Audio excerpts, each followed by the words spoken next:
Hi guys, nagpaganda muna tayo. Ngayon lang ako nagka-oras. So ayan, kasi ang dami ko na naman, ganun-ganun. Kaya ito, gagamitin natin. Bili lang kayo nito guys sa online. Siguro meron nito sa TikTok. Basta i-search nyo lang siya. Yun na natin pangalan. Microcrystalline. Microcrystalline. Yan o. Oh. Ang sakit siya guys ha, masakit siya. I just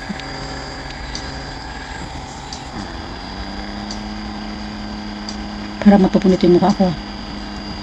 Delikado to pag manipis yung balat. Ganyan. Tingnan natin kung ano. Pwede mo siyang i-medium, lakasan mo siya. Kaso nakakatakot guys ha.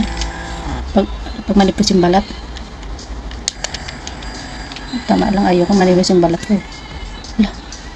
Battery empty. Hala. So many see. Lubat na siya guys. Ayan guys, marami siyang tingnan natin. Ayan ganyan lang siya guys. Makikita nyo dito yung yung lahong dami guys. Dami pero baka hindi nyo siya makita. Sana ba yun? Ayan. May mga siya. May lubat na kasi. Tagal ko kasi hindi ginamit to. Dapat pala tinatry to lagi. Ayan.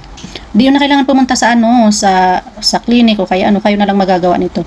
Tapos guys, alam nyo ba yung ginamit ko? Na ko lang to. Binigay to ng kaibigan ko. Flawless. Kasi marami akong force. Butas-butas yung mukha ko. Yan. Binigay niya. So, maganda to guys. Anti-aging. Tapos anti-acne din. Pero guys, nagre-rejob din ako. Ito. Rejob ko. Tapos, yung rejob ko. Toner lang ginagamit ko. Dati kasi gumagamit ako yung cream. Nagbabalat yung mukha ko. So, namumula. Ito. Ang ganda niya guys. Yung pagpartnerin mo yun, yung toner at saka to, grabe, ang ganda niya sa mukha. Kinabukasan mamula-mula yung mukha mo na makintab-kintab. Basta ang ganda, ang ganda ng mukha ko. Ang tawag dito, tingnan mo, naggas-gas siya.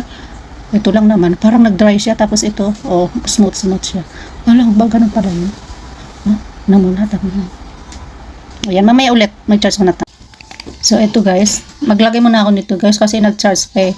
Baka next week na naman ako makapag kasi may work ako bukas. Baka pag walang pasok. Tinamad kasi ako minsan, nagpa-plansa din ako pag walang pasok. So parang hindi rin ako nagpahinga. Hapde. Ang hapde niya. Alam mo pag mahapde, yan, effective yan. Kaya huwag kayong matakot pag mahapde. Matakot kayo pag nangangati yung mukha niyo. Ayan. Ako kasi mukha ko napaka-sensitive. Alam mo, kakain lang ako ng seafoods. Grabe, ang dami kong tigyawat dyan. Kaya itong mukha ko, pinuno na yan ng mga butas-butas. Kala nyo, ang kinis, no? Mga butas-butas yan. Tapos may kaibigan ako dati, sabi niya, ang ganda-ganda mo, siguro mahal na mahal ka ng nanay mo nung maliit ka niya. Sabi niya, nakalika, kukutuhan kita. Tapos ginaganon daw yung mukha ko, tinitiris tinitiris ng karayom, kaya daw nagbutas-butas. Loko yun eh.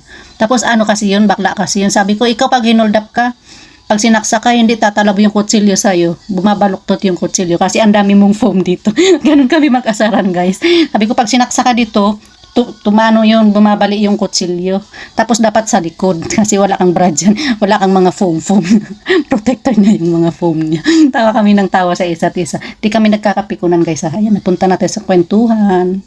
Ayan, thank you sa friend ko na yun. Marami akong natuto ng kalukuhan sa'yo. Ayan, hindi niya alam may may vlog ako eh. Hindi niya alam may YouTube ako. Guys, panoorin niyo to ha. Mamaya babalikan ko kayo kaya bukas. Pero baka mamaya kasi wala naman akong pasok.